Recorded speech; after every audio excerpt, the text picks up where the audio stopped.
नमस्कार, स्वागत है आपका के न्यूज में। मैं हूं आपके साथ शैलेंद्र चौहान और आप देख रहे हैं हमारा खास कार्यक्रम 22 का बादशाह।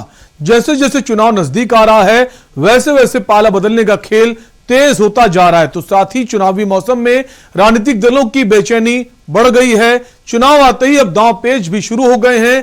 आज बात करेंगे स्वामी प्रसाद मौर्य के इस्तीफे के बाद खेला तो अब होगा और मायावती का सरेंडर। तो शुरू करते अपना खास कार्यक्रम 22 का बादशाह।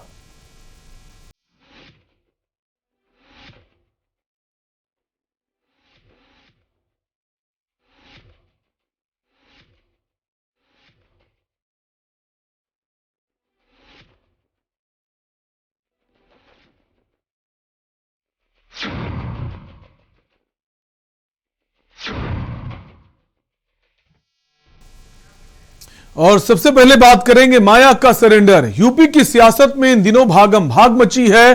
कभी बीएसपी छोड़कर बीजेपी में आने वाले कैबिनेट मंत्री स्वामी प्रसाद मौर्य ने इस्तीफा दे दिया और इसके अलावा इस पर हम बात करेंगे, लेकिन उससे पहले हम बात करेंगे मायावती की। बीएसपी महासचिव सतीश चंद्र मिश्रा ने बड़ा ऐलान किया है। उन्होंने कहा कि बहुजन समाज पार्टी के अध्यक्ष मायावती विधानसभा चुनाव नहीं लड़ेंगी। उन्होंने कहा कि वो खुद भी इस बार चुनाव में किसी भी सीट से नहीं लड़ेंगे। आपको बता दें, पिछले दिनों बीएसपी कार्यकर्ताओं के साथ मायावती ने एक बैठक की थी। इस बैठक में उन्होंने सभी नेताओं को निर्देश दिए थे कि विधानसभा चुनाव प्रचार के दौरान कोविड नियमों का पालन किया जाए। इसके अलावा उन्होंने कहा कि पार्टी के नेता, पदाधिकारी, कार्यकर्ता और समर्थक मेरा जन्मदिन अपने परिवार के सदस्यों के साथ अपने घरों में मनाएं। उन्हें गरीब लोगों की मदद करनी चाहिए जो कोविड महामारी से पीड़ित हैं। मालूम हो कि मायावती 15 जनवरी को अपना 66वां जन्मदिन मनाएंगी। मायावती भारतीय राजनीति का बड़ा नाम है। वे 4 बार उत्तर प्रदेश की मुख्यमंत्री बनने वाली एकमात्र नेता हैं।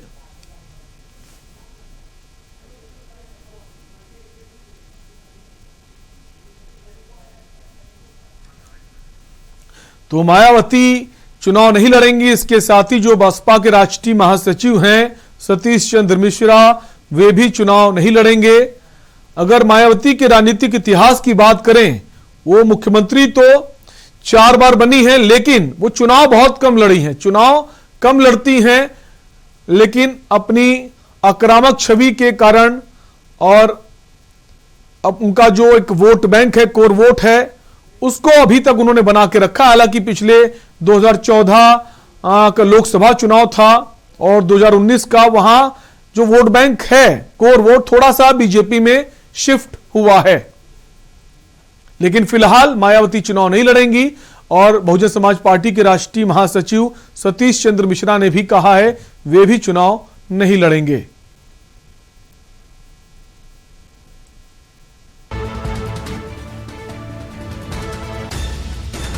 उत्तर प्रदेश में बहुत जल्द चुनाव है, लेकिन बहुजन समाज पार्टी की जो सुप्रीमो है मायावती, वो चुनाव में प्रतिभाग नहीं करेंगी। वो कहीं से भी चुनाव नहीं लड़ेंगी।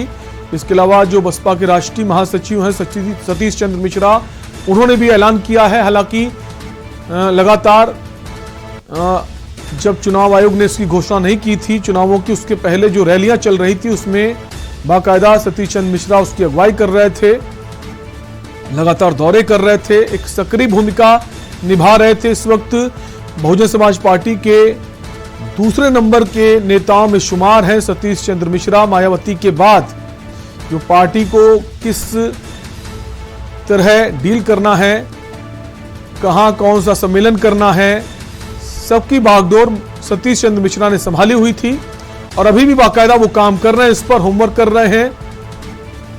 कोविड के पहले तमाम ब्राह्मण सम्मेलन भी सतीश चंद्र मिश्रा की अगुवाई में हुए। तो बहुजन समाज पार्टी के एक कद्दावर नेता के रूप में जाने जाते हैं। खासकर एक ब्राह्मण चेहरा जो है उत्तर प्रदेश की राजनीति में, उसमें एक बड़ा नाम है सतीश चंद्र मिश्रा का, और वो चुनाव नहीं लड़ेंगे। सतीश चंद्र मिश्रा के जो बेटे हैं आजकल वो भी नजर आ रहे हैं जमीन पर। इसके अलावा उनकी पत्नी जो हैं वो भी थोड़ी सक्रिय नजर आ रही हैं। तो कह सकते हैं सतीश चंद्र मिश्रा की जो पत्नी है वो चुनाव लड़ सकती हैं, उनके जो बेटे हैं वो चुनाव लड़ सकते हैं। लेकिन फिलहाल उन्होंने चुनाव लड़ने से मना कर दिया है। और इसी खबर पर लखनऊ से हमारे संवाददाता संदीप मिश्रा जुड़ गए हैं। संदीप, मायावती तो चुनाव नहीं लड़ेंगे, सतीश चंद्र मिश्रा ने भी कह दिया वो भी चुनाव नहीं लड़ेंगे। देखिए, निश्चित तौर पर जिस तरीके से अगर 2022 के चुनाव की अगर बात करते हैं तो बीएसपी का जो स्ट्रेंथ है वो अब साफ हो चुका है। जिस तरीके से अगर बात करें तो या बीजेपी जो स्ट्रेंथ अपना दिखा रही है या समाजवादी दिखा रही है, तो उस तरीके से बीएसपी की अगर बात करते हैं तो बीएसपी ने भी अब अपनी रणनीतियां बिल्कुल तय कर दी है। उन्होंने साफ तौर पे यह कहा है आज मीडिया से बातचीत करते हुए कि बसपा प्रमुख मायावती चुनाव नहीं लड़ने वाली है, और इसके साथ ही साथ जो राष्ट्रीय महासचिव है सतीश चंद्र मिश्रा वो भी जो है इस बार का चुनाव नहीं लड़ने वाले हैं। यानी कि 2022 में दो जो बड़े चेहरे हैं वो चुनाव नहीं लड़ते नजर आएंगे। इसके साथ वो 403 विधानसभाओं में अपनी जो है दावेदारी मजबूत करेंगी और उसके साथ में जो है वो चुनाव लड़ती नजर आएंगी। लेकिन जिस तरीके से अगर बात करें तो बीएसपी सुप्रीमो मायावती की, तो उनका जो लगातार जो कयास लगाए जा रहे थे कि चुनाव खुद किस तरीके से देखा जाएगा, किस तरीके से लड़ा जाएगा। और वही अगर हम राष्ट्रीय महासचिव की बात करते हैं तो उनका पहले से ही बातचीत चल रही थी कि चुनाव लड़ने की कयास लगाई जा रही थी, लेकिन ऐसा नहीं है। वो 403 विधानसभाओं में लगातार प्रचार प्रसार करते नजर आएंगे और इसके साथ ही साथ में 403 सीटों पे जो है वो चुनाव लड़ाते नजर आएंगे। लेकिन खुद की अगर दावेदारी की बात करते हैं तो खुद वो नजर नहीं आएंगे। जी संदीप, अगर सतीश चंद्र मिश्रा की बात करें तो उनकी पत्नी भी कई कार्यक्रमों में नजर आई हैं, इसके अलावा उनके बेटे भी आजकल नजर आ रहे हैं। तो क्या लगता है सतीश चंद्र मिश्रा की पत्नी या बेटा कहीं से प्रत्याशी बनाए जा सकते हैं?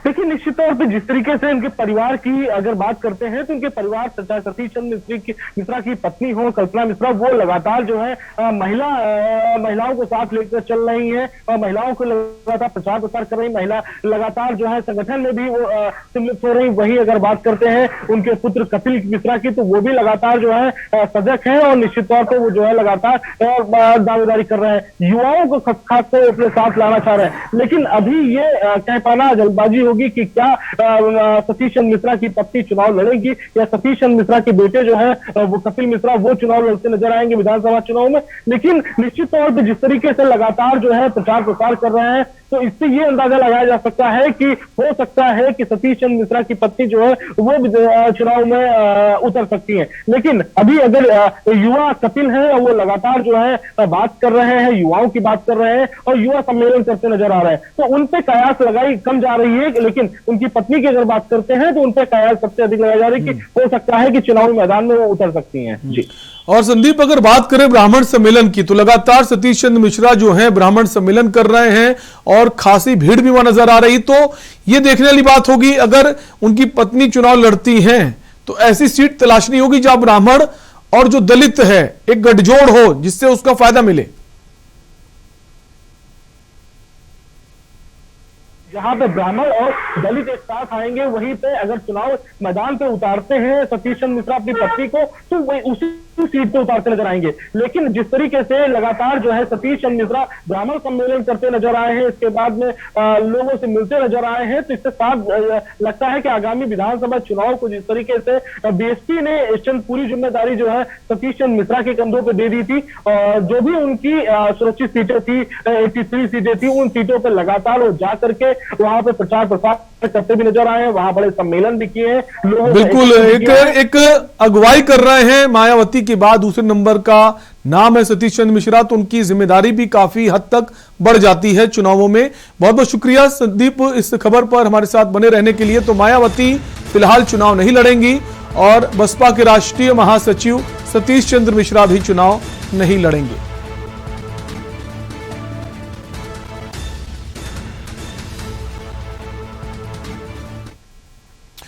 और यहां रुकेंगे एक ब्रेक के लिए। ब्रेक के उस पार हम बात करेंगे खेला तो अभी होगा।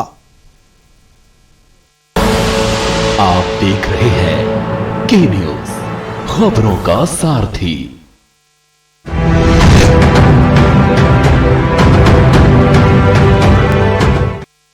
जुबान के लिए उड़ चला गैरों की जमीन पर, खुशबू अपने पन की ढूंढता।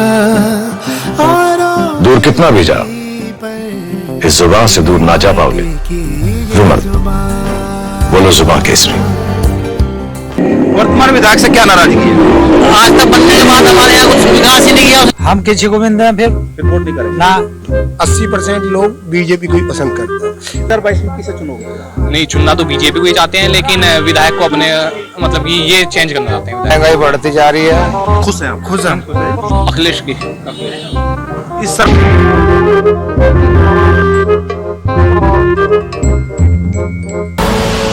आप देख रहे हैं के न्यूज, खबरों का सारथी। ब्रेक के बाद एक बार फिर आपका स्वागत है और बात करेंगे खेला तो अभी होगा। यूपी की सियासत में इन दिनों भागम भाग मची है। कभी बीएसपी छोड़कर बीजेपी में आने वाले कैबिनेट मंत्री स्वामी प्रसाद मौर्य ने इस्तीफा दे दिया है और अखिलेश से मिलकर सियासी पारा को गर्म कर दिया है। हालांकि सपा का भी दामन नहीं थामा है, लेकिन 2 दिन का समय दिया है। स्वामी के इस्तीफे के बाद से मानो इस्तीफों की झड़ी लग गई है। बीजेपी के 3 और विधायकों ने बीजेपी छोड़ दी है। तिलहर विधानसभा से रोशन लाल वर्मा, बिल्लौर से भगवती सागर, बांदा से विधायक ब्रजेश प्रजापति ने भी इस्तीफा दे दिया है।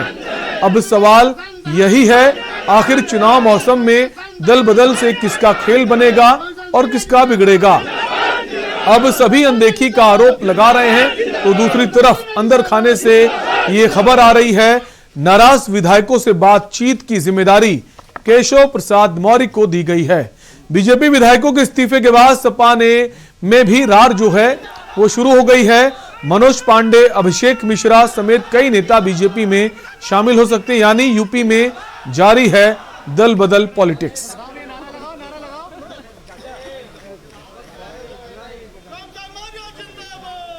दे दी इस्तीफा की कोई बात को, थोड़ा हम तो इस्तीफा देने के लिए बहुत समय से तैयार थे। जाएगा सामूहिक रूप से हम लोग कब कहाँ जाएंगे ये सब पता चल जाएगा। कितने लोग हैं आपके साथ? अब ये पता, ये थोड़े समय बाद पता चल जाएगा।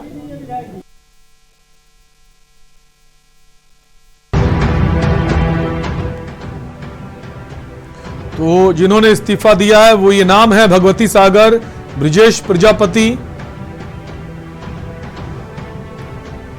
रोशन लाल वर्मा, स्वामी प्रसाद मौर्य, कई बार के मंत्री रहे हैं, कद्दावर नेता हैं, बड़ा नाम है।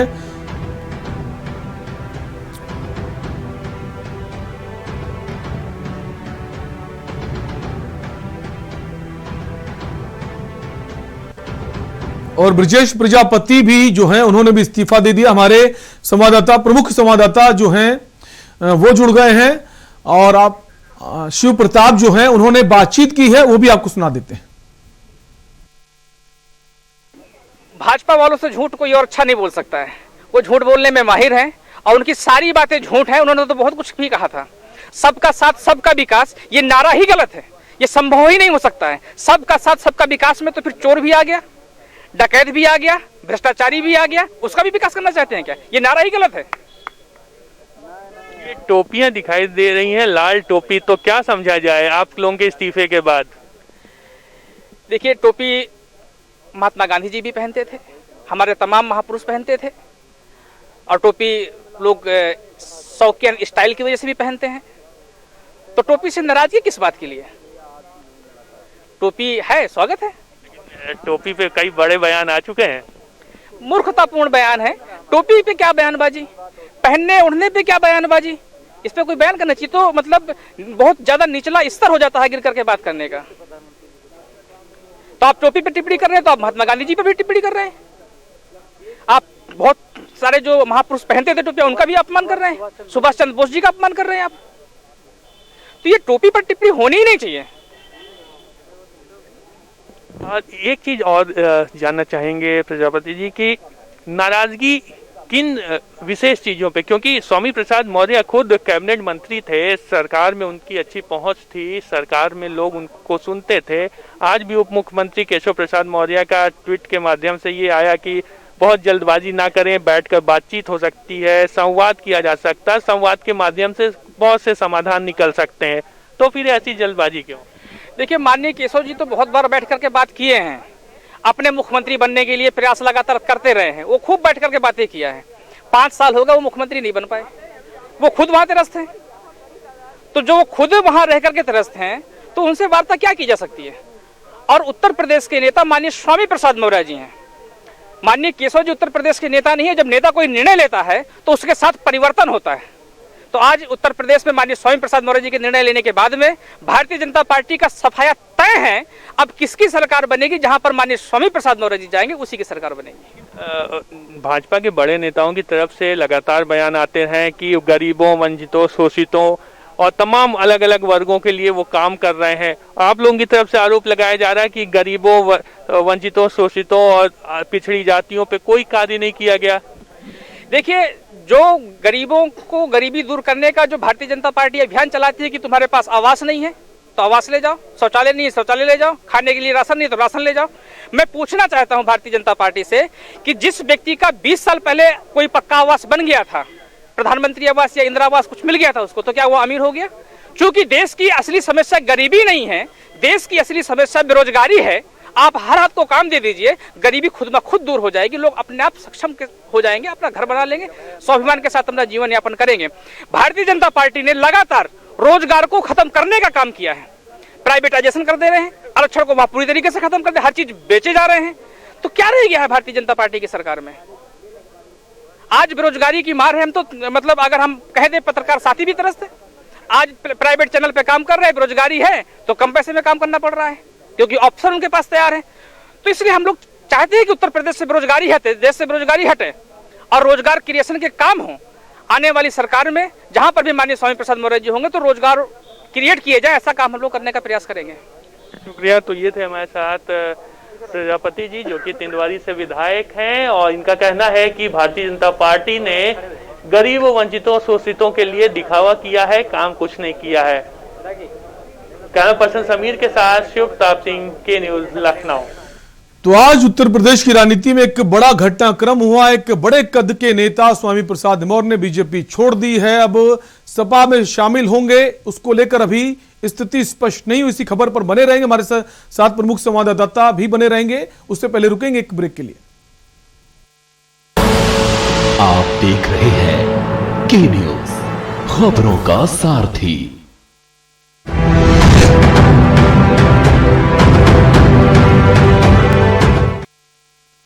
पर ये दिल है कि चख रहा है उन्हीं अल्फाजों का नूर नूर और नूर नूर और नूर नूर और दूर कितना भी जाओ, इस जुबान से दूर ना जा पाओगे।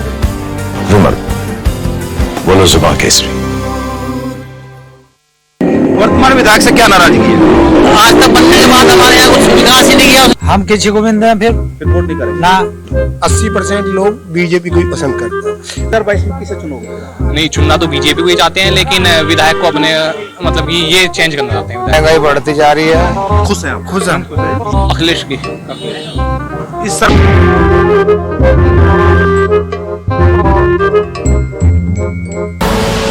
आप देख रहे हैं के न्यूज, खबरों का सारथी।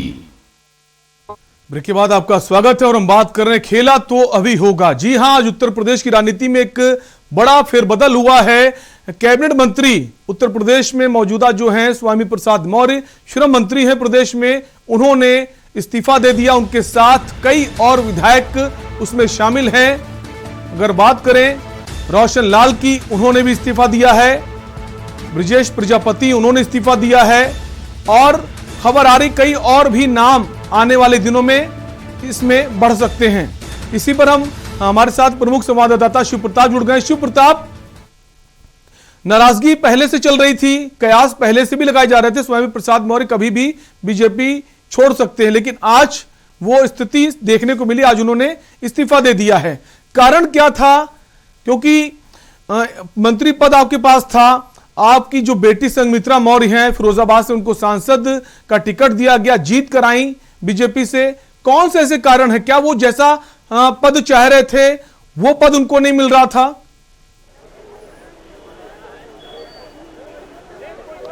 देखिए, पिछले 6 महीने से ये लगातार सियासत में आ रहा था। उत्तर प्रदेश की सियासत में ये बात बार बार आ रही थी कि स्वामी प्रसाद मौर्य भारतीय जनता पार्टी से इस्तीफा दे सकते हैं।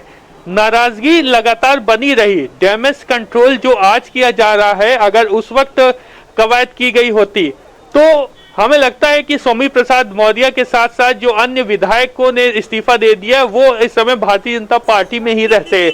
हालांकि स्वामी प्रसाद मौर्य 6 महीने से जब अपनी बातों को कहते थे तो कहीं ना कहीं दर्द झलकता था और उनकी बेटी संघमित्रा मौर्य के कई कार्यक्रम में हमने देखा कि वो बोल रही हैं और बोलते हुए बीच में उनको रोक दिया जाता था। तो ये चीजें धीरे धीरे सामने आती गई और वो चीजें तस्वीरों में वो चीजें लोगों के सामने दिखाई देने लगी कि इन लोगों की नाराजगी बेहद बड़े स्तर पे है।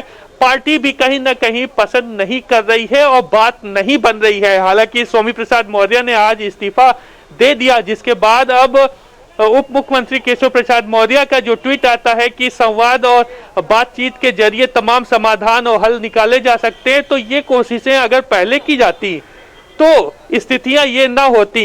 हालांकि डैमेज कंट्रोल के तहत कई विधायकों को जोड़ने की बात की जा रही है कि समाजवादी पार्टी से तोड़कर उन्हें भारतीय जनता पार्टी में शामिल कराया जाएगा, लेकिन वो भविष्य की बात है। आज की जो वर्तमान स्थिति है उसमें स्वामी प्रसाद मौर्य ने इस्तीफा दे दिया है, उनके साथ कई विधायकों ने इस्तीफा दे दिया है और अभी ये फेरिस्त और भी लंबी होने की सूचना आ रही है। प्रताप, ये माने कि जैसी कहावत है एक मयान में 2 तलवारें नहीं रह सकती, तो उसी तरह एक पार्टी में 2 मौर्य नहीं रह सकते, क्योंकि कहा जाता है स्वामी प्रसाद मौर्य का ये कहना है कि मौर्यों में कुर्मी में सबसे बड़ा नाम मेरा है और डिप्टी सीएम आपने केशव प्रसाद मौर्य को बना रखा है। यह भी एक बड़ा कारण है। शिव प्रताप, देखिए समाजवादी पार्टी में स्वामी प्रसाद मौर्य औपचारिक रूप से शामिल नहीं हुए हैं, लेकिन उनके आने से पहले ये तमाम बातें भी सामने आ रही चर्चाओं में कि उनके कई लोगों को टिकट की बात चल रही थी और डील फाइनल होने के बाद ही समाजवादी पार्टी में शामिल होने की बात हुई है और उसके बाद ही भारतीय जनता पार्टी से इस्तीफा दिया गया है। तो कहीं ना कहीं देखिए ये बातें कयास बहुत से लगाए जाते हैं कि मौर्य एक साथ नहीं रह सकते या 2 तलवारें एक बयान में नहीं रह सकती, ये अलग कयास लगाए जाते हैं। लेकिन अगर हम बात करें तो ये डील फाइनल जो भारतीय जनता पार्टी से नहीं हो सकी वो समाजवादी पार्टी में हो गई, जिसके बाद वहां पर उन्होंने इस्तीफा दिया और इस्तीफा देकर अब समाजवादी पार्टी में वो बहुत जल्दी शामिल हो जाएंगे। अब ये कयास में नहीं कहा जा सकता क्योंकि तस्वीरें भी सामने आ चुकी हैं और अब ये यकीनी तौर पर कहा जाएगा। एक बात ये माने कि जो ट्वीट सामने आया स्वामी प्रसाद मौर्य का, उन्होंने एक बात और कही है कि ये मेरा फैसला है, मेरे किसी परिवार का इसमें कोई मतलब नहीं, मतलब कि जो बेटी सांसद है बीजेपी में वो उसमें सांसद बनी रहेगी।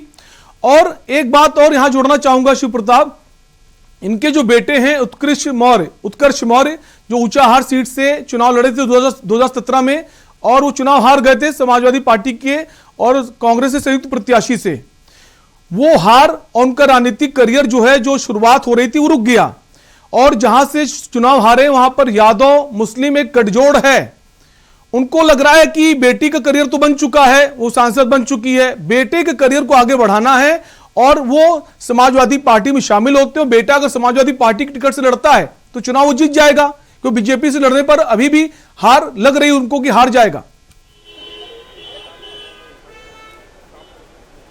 और देखिए स्वामी प्रसाद मौर्य एक राजनेता है, बड़े नेता है और एक जाति वर्ग का भी वो एक चेहरे के तौर पर वो माने जाते हैं और ये कहा जाता है कि स्वामी प्रसाद मौर्य के साथ में एक बड़ा कुनबा है, एक बड़ा जाति वर्ग है, एक बड़ा मतदाता का वर्ग उनके साथ में जुड़ा हुआ है।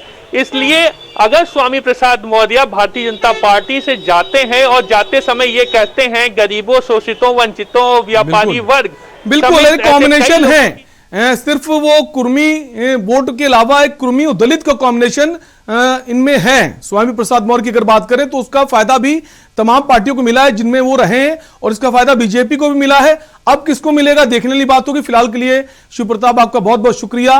तो कारण कई बताए जा रहे हैं स्वामी प्रसाद मौर्य के जाने के, लेकिन एक कारण यह भी हो सकता है कि जो बेटी है उसका करियर तो सेट हो चुका है, बेटे का करियर भी सेट करना है। तो बेटा तभी जीत सकता है जब वो समाजवादी पार्टी में शामिल होंगे और बेटा जब समाजवादी पार्टी की टिकट से 4 सीट से चुनाव लड़ेगा। और फिलहाल के लिए 22 के बादशाह में आपसे लेंगे इजाजत। देखते रहिए के न्यूज़ इंडिया। नमस्कार।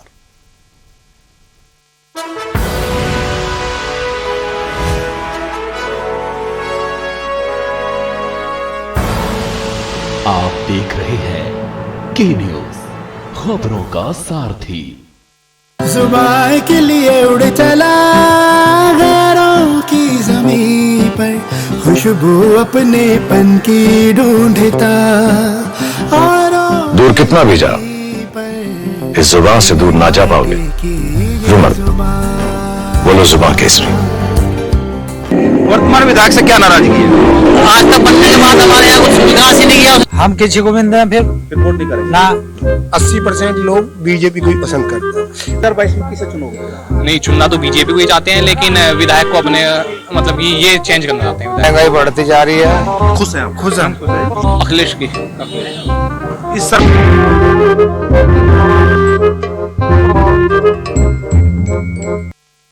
जब पशुओं को मिलेगा प्यार और मिल्को मोर पशु आहार, तो दूध बहेगा, मुनाफा बढ़ेगा। मिल्को मोर पशु आहार।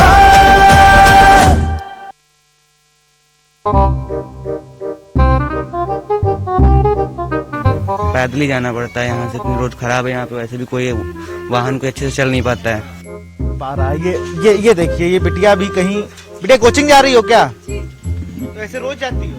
क्या करें, मजबूरी है। इसके लिए तो सही में साधुवाद होना चाहिए कि जिस तरह से बच्चे यहाँ के पढ़ रहे हैं।